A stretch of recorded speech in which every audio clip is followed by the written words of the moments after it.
The Pontchartrain Park Pioneers Oral History Project is presented by the Center for African and African American Studies at Southern University at New Orleans and the following sponsors: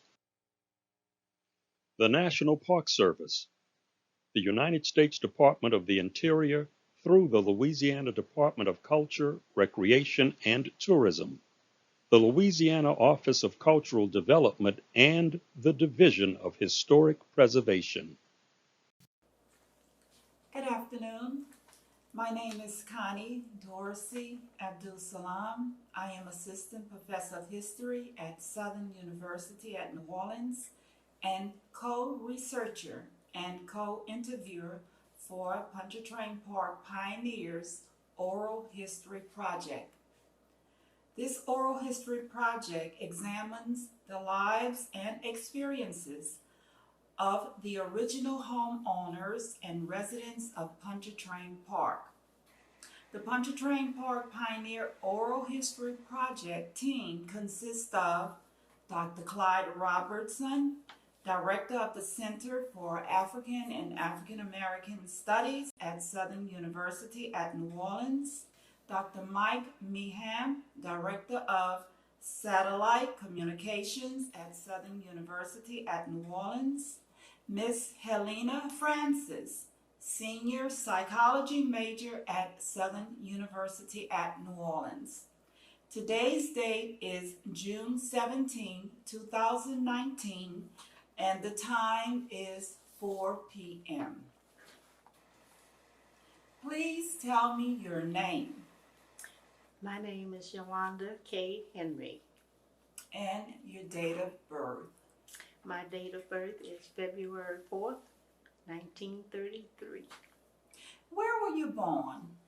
I was born in New Orleans, Louisiana. What area did you grow up? I didn't grow up in New Orleans. I grew up in Cincinnati, Ohio, and Los Angeles, California.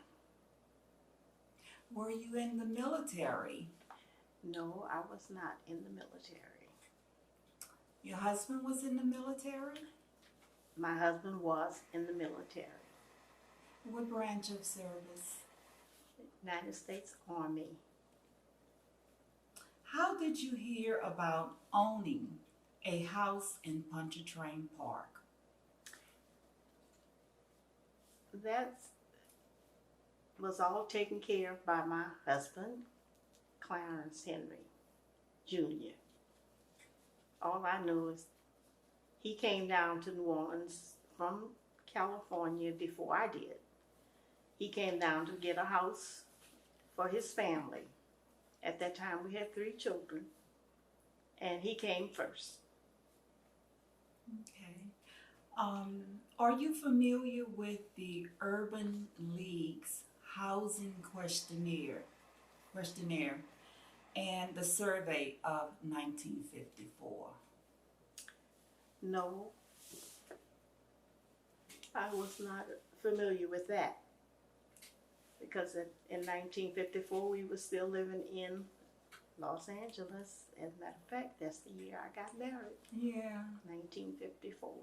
Your husband, was he from New Orleans? Yes, he was. He was from New Orleans.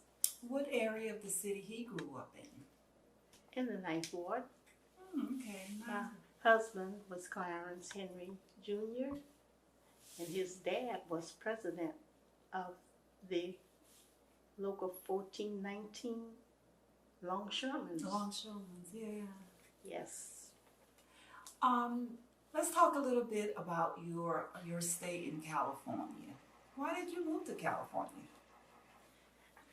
I was living in Cincinnati, Ohio, and this particular summer of 1947, my godmother sent for me to come and visit her in Los Angeles. And of course I was excited and went. My mother let me go.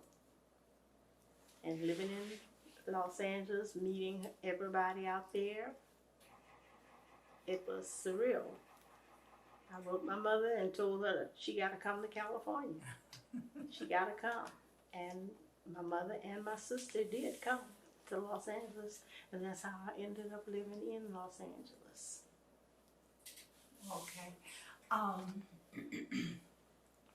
We talked a little bit before, and you said that you came for your family moved to California, and then you came back to New Orleans. How old were you when you came back to New Orleans?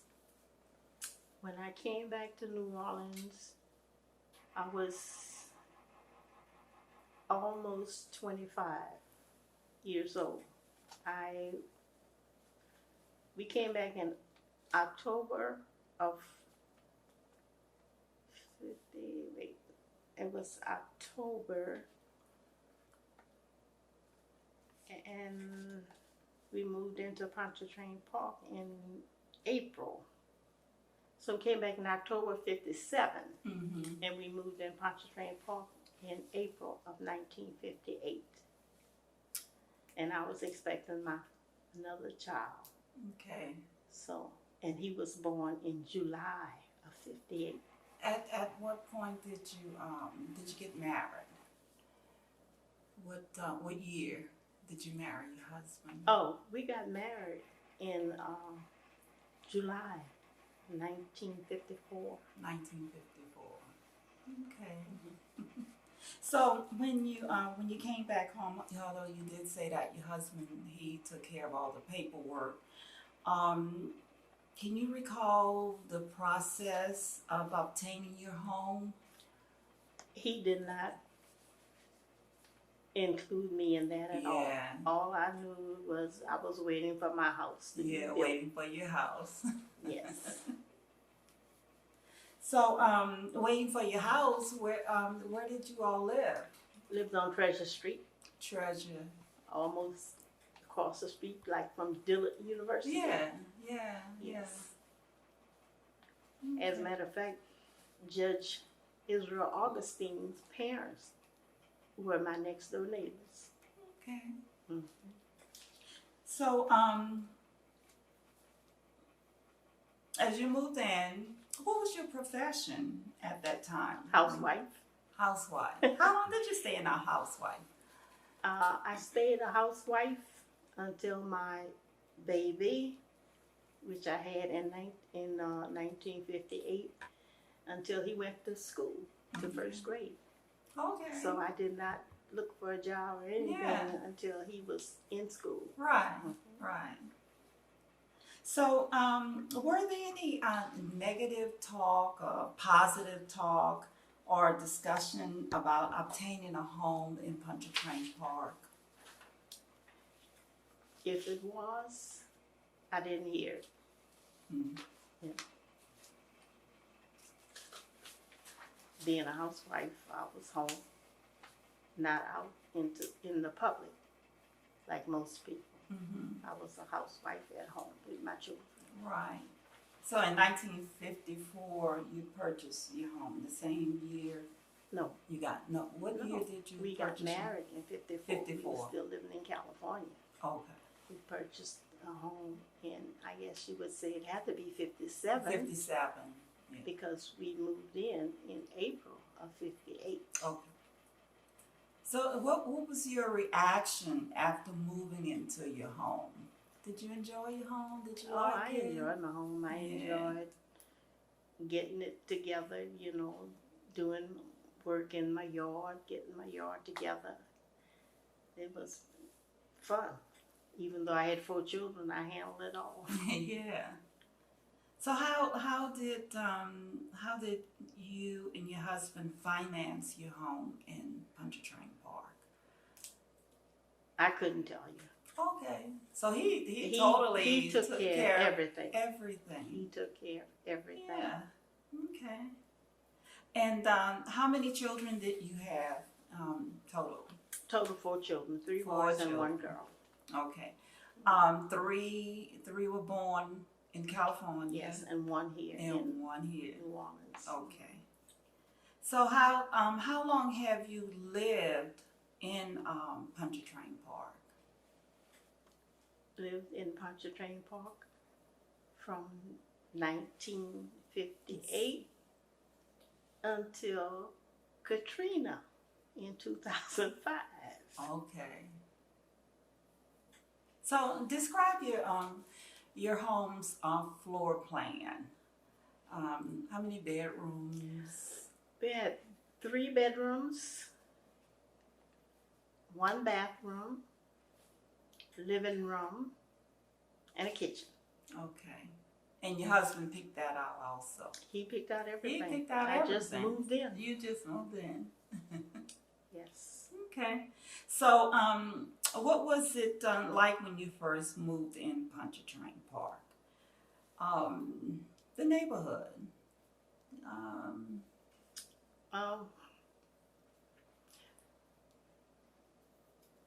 On the street, I lived on Prentice Avenue, and my house was in the last block. You had to turn around. If you came down my street, you had to turn around to go back to Congress Street to get out the park. You couldn't go, there was 3 houses past my house at that time. Ed Adams was the last house. Well, the first house. And once you got to his house, you had to turn around and go back if you wanted to go back out the park. Okay. Because from his house on was like nothing but like forest, I guess you would say. It was like forest. Yeah. So it was still being developed. Still being developed. Yeah. Still being developed. Now, on your block, how many families would you say was there?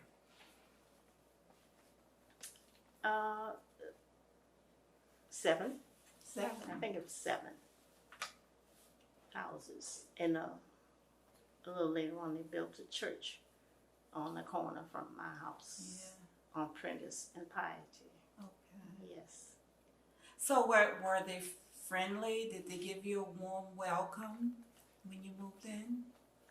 Well, I think we were like the 3rd.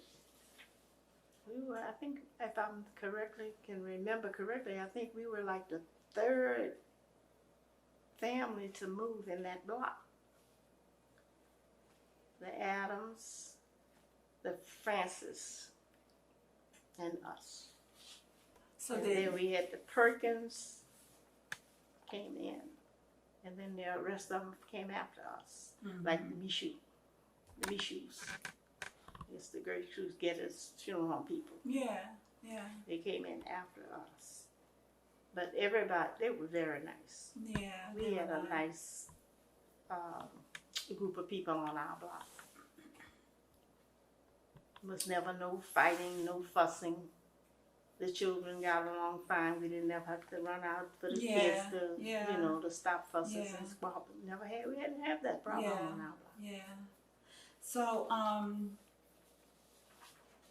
did you know anyone when you moved in? I didn't know any of those people. No, I met them all after I moved in. And you became good friends. We all became friends. Everybody neighbors. became friends.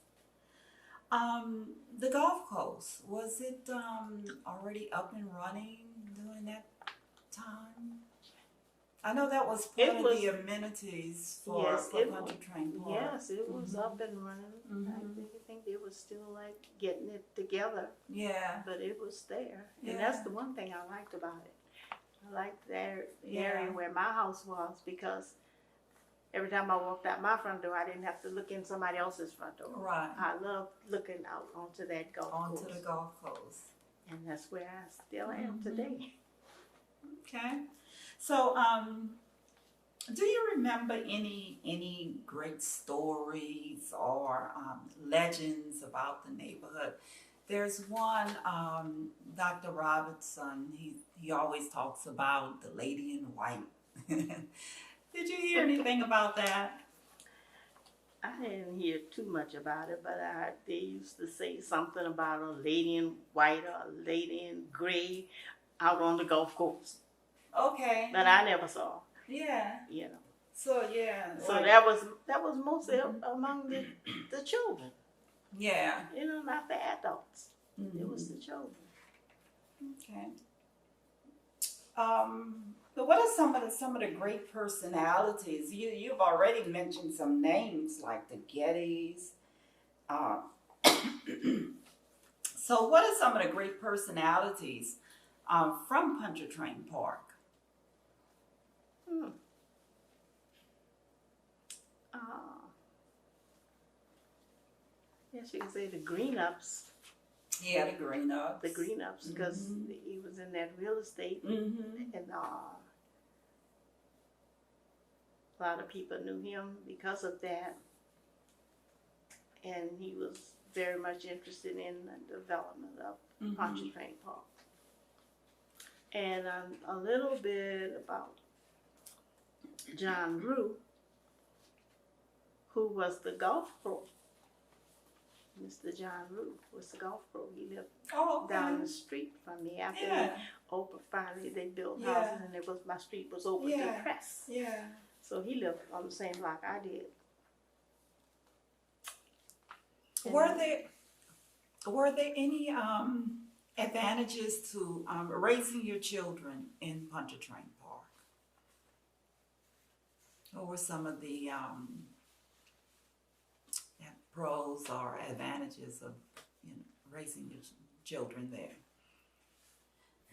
Well, coming from California and right into Pontchartrain Park, I didn't have a problem of saying advantage or disadvantage for my children. Okay. You know, it was like, this is how it is. You know, I thought everybody lived like that. So you enjoyed raising your children there? Yeah. In Pontchartrain Park? As well as they, when they were small. In California, same way, Okay. Everything's So, what did you and your family do for recreation?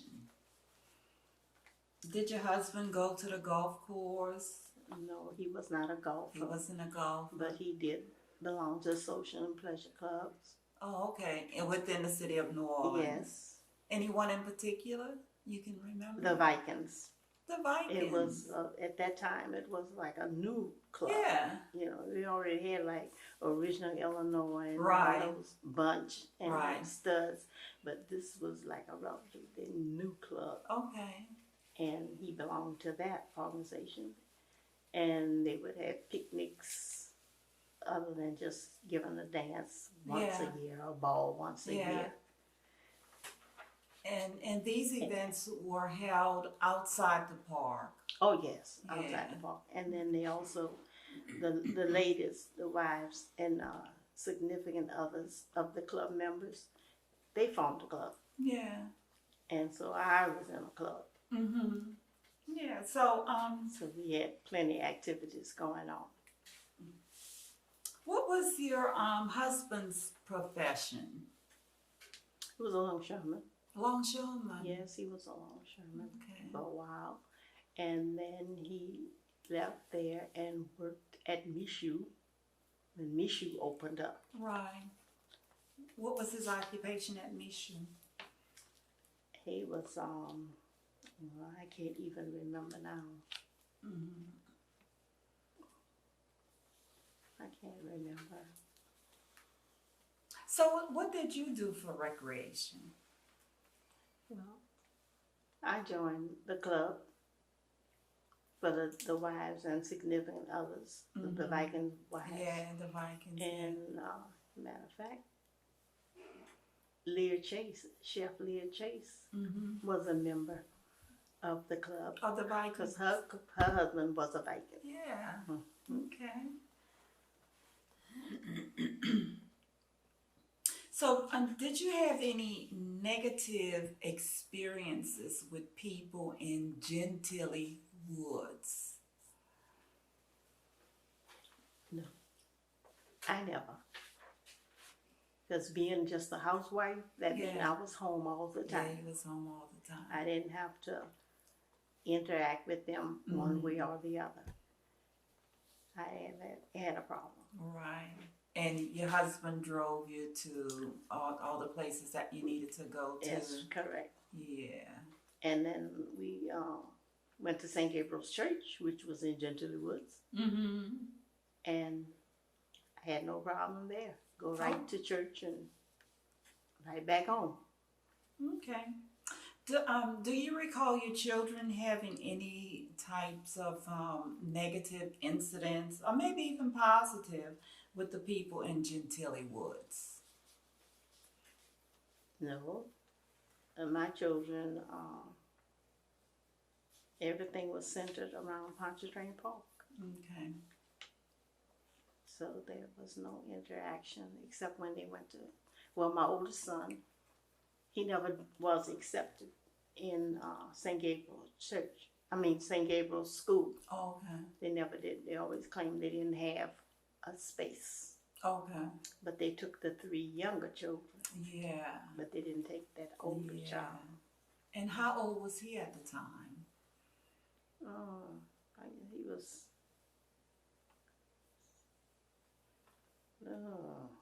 when they integrated. Like about 7, 8. something. 7, 8, 9. Okay. Something like that. Okay. And at that time, the whites, they didn't want to do it. Yeah. Integration, so they just took the little bitty ones. Right. So they guess they figured they'd have more control over those. Yeah. Okay. Were you or anyone in your family a participant with Nord Pontchartrain Park Patriots? No, what's Pontchartrain Park Patriots? Yeah. For those kids? Yes. So what sports did your children play? They played that softball. Yeah. And the little football. Yeah. They did that. So they were active with the. It's strange. In my mind, I can see the men's faces, but I can't remember their names. Yeah. Because I think now they're discussing something about naming their playground after one of the gentlemen who was over those kids. Okay. You remember, Clyde? Mr. Mack. Yeah, Mr. Mack. That's right. My father, Coach Rob, Yeah. was out there. Yeah, Mr. Mack. That's right. Okay. And then they enjoyed playing on the park. They even had little cheerleaders. Oh, yeah. Yeah, they even had little cheerleaders. Were you a Booster Club member? No, I was not. Okay. Were you a member of the Pontchartrain Park Association? I attended. I don't recall if I was a member or not, but I think I did remember, and I participated in different things. Let's go back a little bit. You already spoke about St. Gabriel Church. What was your experience at the church? Was it gratifying?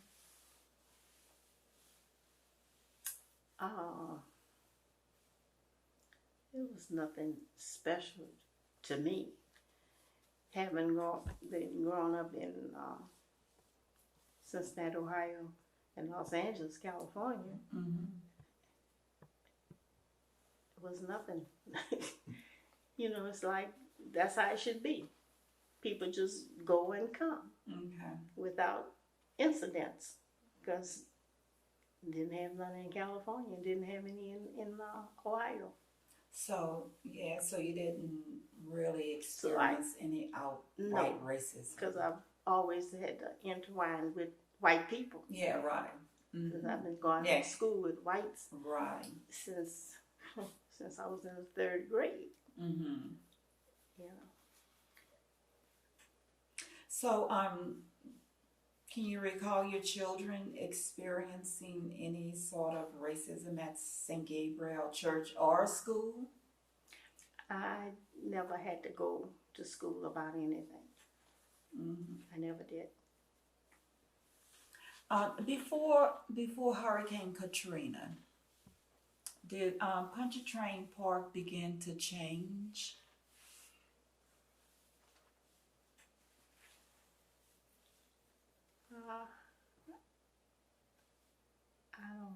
think so. I don't think it changed. Before Katrina, but definitely after Katrina. Oh. Yeah. So, do you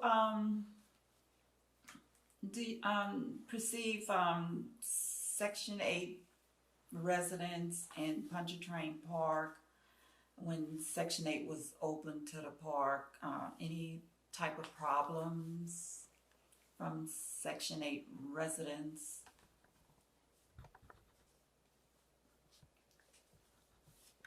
I couldn't tell you because I haven't had.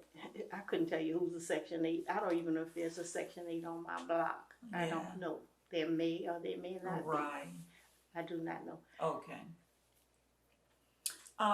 Did you move from Pontchartrain Park prior to Hurricane Katrina? You stayed there until Hurricane Katrina. I stayed in Pontchartrain Park Okay. until the mayor said evacuate. Evacuate. And when it said evacuated, I was the only one left in the house at this time because my oldest son was in Africa. And I called him and told him, if you're not landing in New Orleans, don't come because we're having the threat of a large hurricane. Yeah, hurricane. So he landed back in New Orleans. He landed in New York. And that's where he ended up staying, in New York. Mm-hmm. My other son was already in Washington, D.C. Mm-hmm. My daughter and my youngest son was here in New Orleans. When they said evacuate, my daughter picked me up.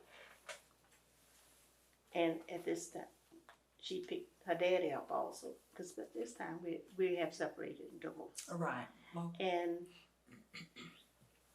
Marvin, my youngest son, he and his family, they went to Dallas. But we went to Houston. okay. So before we get a little bit more in depth about Hurricane Katrina, let's reflect on Hurricane Betsy. Hurricane Betsy occurred September 1965. Did you experience Hurricane Betsy in the park?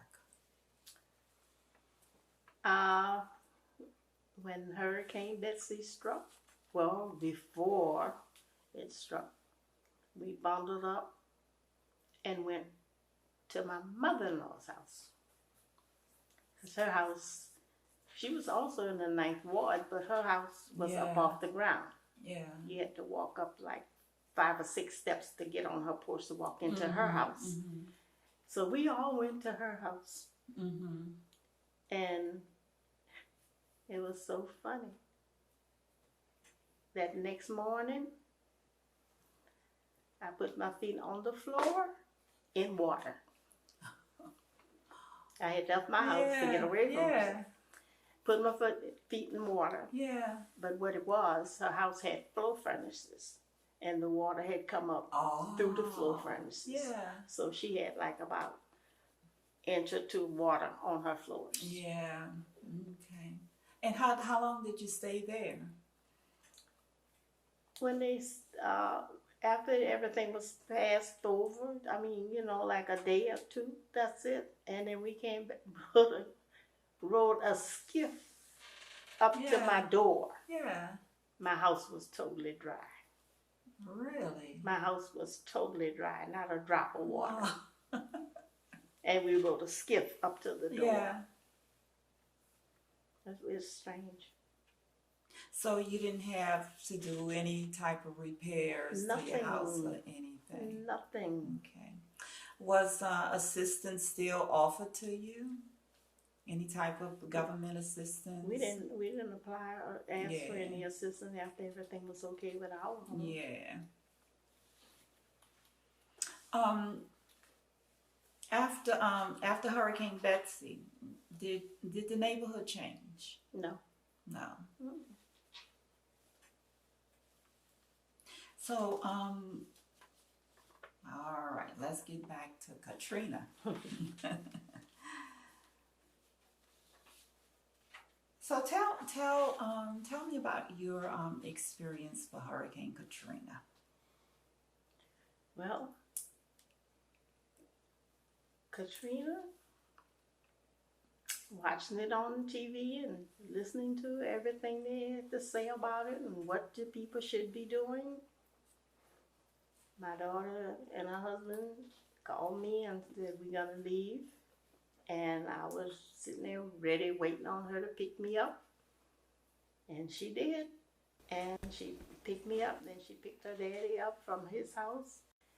And we met another family who's Sherilyn considered her sister because she doesn't have a sister. And this girl doesn't have a sister either. She has 2 brothers, and Sherilyn had 3 brothers. So we like tailgated out of the city. That was the experience. It took us, looked like 6 hours to get from New Orleans to Baton Rouge. Yeah. Because of that, Right. they didn't have it together right with the cause. Mm-hmm. So, where did you evacuate to? Houston, Texas. Houston, Texas. How long did you stay in Texas? I was in Texas 11 and a half years. 11. I loved it. So when did you come back to New Orleans to check on your home? I didn't. You didn't. I didn't come back to New Orleans until they let people come back in and all like that, but it was like, let's see, six. I think it was in 7 before I came back. In 7. And when you returned, what was the when state I of your house? It was still standing and everything, but you could see where the water had been in it all the way up to the ceiling. And believe it or not, it was evidently was dirty something because you could still have that smell. Yeah. You had that odd smell from that whatever. I can still remember that smell. Yeah. You know, because in driving back, it was like a window curtain or something. As soon as you're on this side coming from Texas, and as soon as you cross through this curtain, that smell hit you. Yeah. It was all out everywhere, you know. Yeah. So, did you move back into your house, or are you in your house now? Oh, I'm in my house now, a brand new house. My house had to be torn down, completely torn down. Completely torn down. Yes. Okay. They came and they gutted.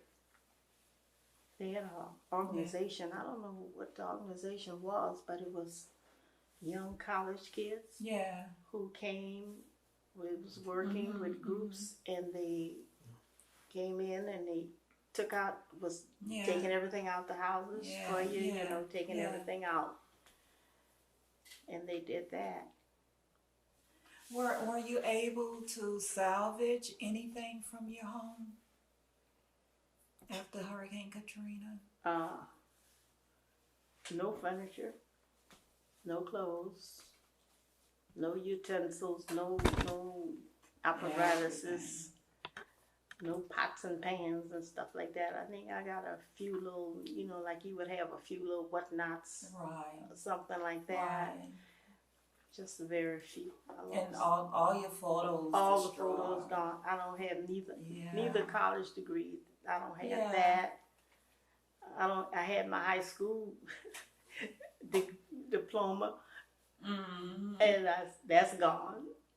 And but all the pictures. So you're glad to be back. It's okay. It's okay. I got used to Houston. So I really got used to Houston, and the reason I'm back because I was the only one there, and my children felt like I didn't need to be over there by myself. Houston is 365 miles from here. Yeah. I didn't have a problem with it, but they felt like at my age, I didn't need to be over there by myself. So moving back to Pontchartrain Oh, Park yes, moving back. I'm in a new house, in a new house. same address, Same address. but a newly built house, and it had to be elevated. Yeah. You know, if they said, if you rebuild, you got to elevate. Right. If you like remodel or add what you have, you don't have to elevate. I don't understand that. I don't understand that at all. So how has the neighborhood changed since Hurricane Katrina? Well, I don't know. The neighborhood itself, I don't see a change because I don't go around the neighborhood. But on my particular block, it's changed because I don't even see the neighbors. Now, we have 3 houses, I think it's 3. The Taylors, the Roos, the Williams, and my house, and the Mitchells.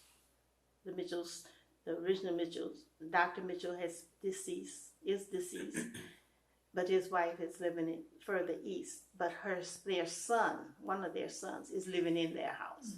So it's like the Mitchells are still there. So it's like 4 houses. But all the rest of the houses from Piety to Press, don't even know the neighbors. Don't see them. So, I don't know. Yeah. That's a difference. Yeah.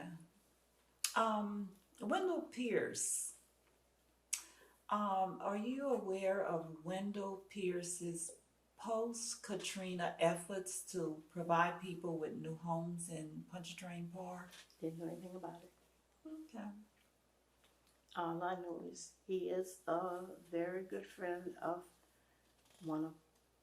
two of my nephews, Troy Henry, who's very well known in the city. Ran for mayor a couple of times. But anyway, he and Wendell Pierce are friends. But that's all I know about Wendell Pierce. Yeah. I can tell you where his house is, but that's it. Yeah. Past it. Are you still friends with anyone in your earliest years of Pontchartrain Park's history?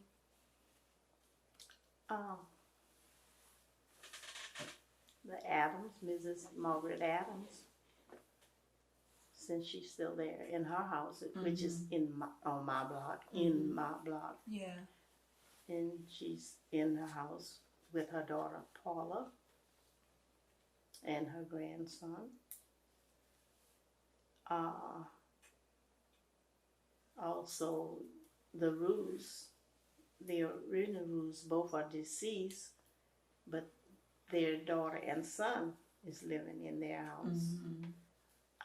The Taylors, Mrs. Taylor is still living. Her husband is deceased, and she's in her house with her daughter. Everybody else is gone. And the houses are either sold or being rented. I couldn't tell you which. They either sold or rented. Yeah. So, what do you miss most about Pontchartrain Park?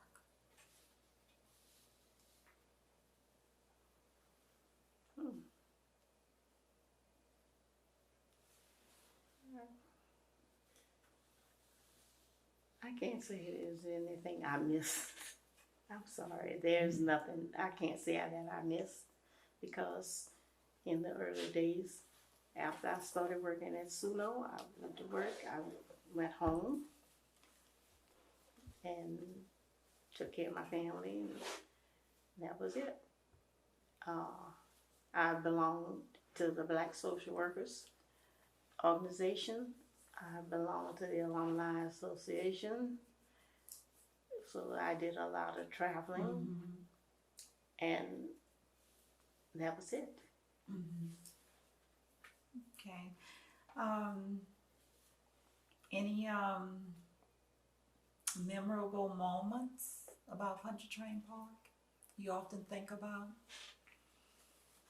before the hurricanes, Betsy and Katrina?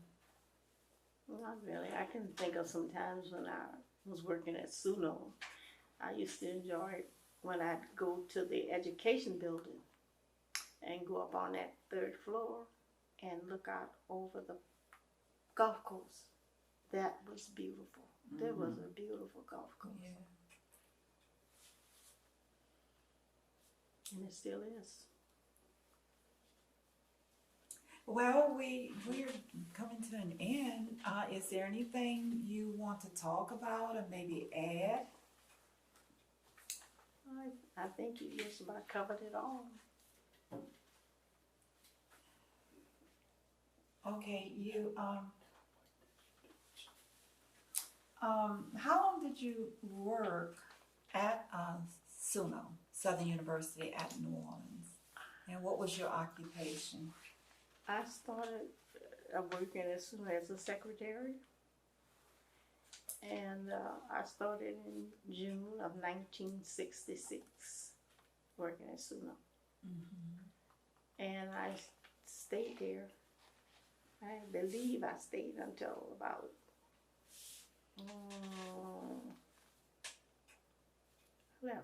I left in the 70s, the year the Hyde Regency opened in New Orleans, because I left and I was working at the Hyde Regency in New Orleans. What was your occupation at the Hyatt? I was a supervisor in housekeeping. Okay. Supervisor in housekeeping. And I stayed there, and I left there and I went to San Diego, California. It could be where we may know each other because I worked at the Hyatt You were during that time in the 70s. Yeah. Yeah. I was there. That's right, supervisor housekeeping. I will never forget. I had 3 floors that I had to supervise. Yeah. And they had 54 rooms on a floor, and that was quite a lot. And I think finally they decided that they'd cut it down because they really realized that was too much for one person. And I had like 15 maids, and each of those maids had to do 15 rooms. And that was really a lot for one person to cover. Yeah. So then I think they cut it to 2 floors for supervisor. Yeah. Yes. Did your living in Pontchartrain Park persuade you to work at SUNO, Southern University at New Orleans? I went to, they had a school.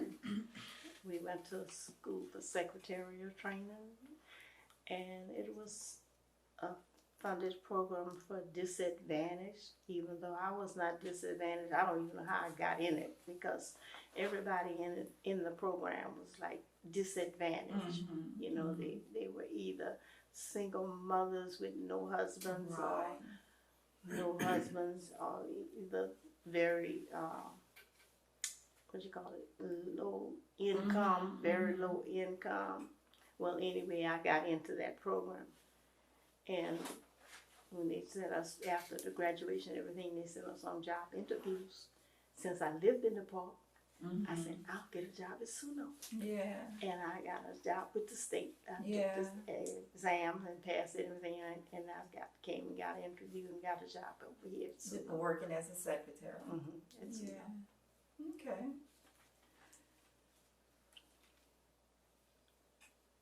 Well, is there anything else you may want to talk about that maybe I overlooked, or maybe anything you would like to add? No, I think that's it. I'm back in my house, and I enjoy it. My house now has a porch, which it didn't have before. Yeah. I have a porch, so I can sit on my porch and look out over to the golf course. And I enjoy that. Do any of your children live with you? My oldest son will be living with me. He and his wife will be living with me. Okay. He'll be retiring from his job and he's coming back in November. Okay. Yes. So, the floor plan, did you change the floor plan? I know you said your husband took care of everything with 3-bedroom, living room, dining room. Did you add anything? Yeah, to after your we home? split and was separated and everything, I was continued working and everything, and so I added a den onto my house. Okay. I added a den. Mhm. And I also took out all that tile and put in hardwood floors and add the drying tile in my kitchen, in my bathroom, and in the den. It was very nice. Yeah. But guess what? Katrina wiped it all away. Yeah. And after Katrina, you remodeled. After Katrina, there was nothing but the piece of land. Yeah. It was you just said the you ground built it because the up, house yeah. had to be torn down completely. Right. Yeah, so now the house is elevated, I guess I would say about 5 feet. Yeah. So it looked like a 2-story, but it's really just a 1 Yeah. story. But it has the appearance of 2-story being elevated. And it's 3 bedrooms, a living room, a kitchen, and a den. 2.5 baths. Mm-hmm. It's really nice. Okay. All right. Okay. Well, thank you so much. I enjoyed interviewing you. Well, thank you. And quite a story. I enjoyed. Okay. If there's something else that I may have forgotten, I'll be glad to call you and fill you in. All right. Okay. Thank you very much. Thank you. This has been a presentation of the Center for African and African American Studies at Southern University at New Orleans and the following sponsors: the National Park Service, the United States Department of the Interior through the Louisiana Department of Culture, Recreation, and Tourism, the Louisiana Office of Cultural Development, and the Division of Historic Preservation.